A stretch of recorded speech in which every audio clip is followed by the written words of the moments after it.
这台车打开电门，拧动转把，车子不走，要推一下，车子才能正常往前面走。车子行驶的时候还有这种咯噔的声音，速度快了，这个声音也是跟着车速在变化。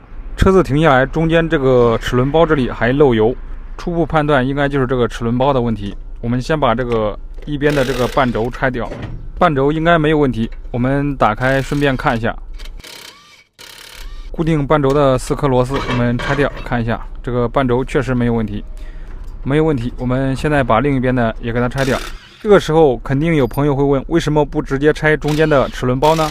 搞维修的朋友们肯定都知道怎么回事。不管你是汽车还是电动车，你直接拆这个齿轮包是拿不下来的，只有把两边半轴全部给它拆掉，这个齿轮包才能拿掉。拆齿轮包之前，这个电机也需要拿掉。电机拿下来，我们观察一下，这个电机也是没有问题的。接着我们就是把这个齿轮包给它拆掉。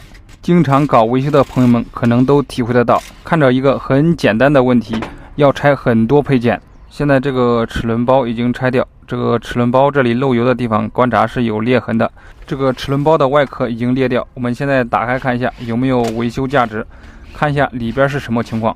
这个齿轮包里边有很多齿轮，有减速齿轮和差速器齿轮，里边全是齿轮。我们看一下这个裂痕是在这个轴承这边，还有这个大齿轮已经全部打掉了，这个就没有什么维修价值了。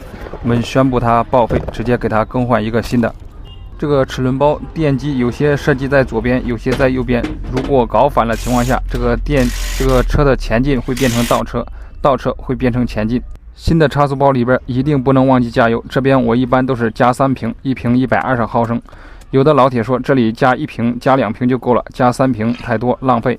我们看一下差速包上的警告是不能少于150毫升，也就是1瓶肯定不够的。大家觉得这里边应该加多少比较合适呢？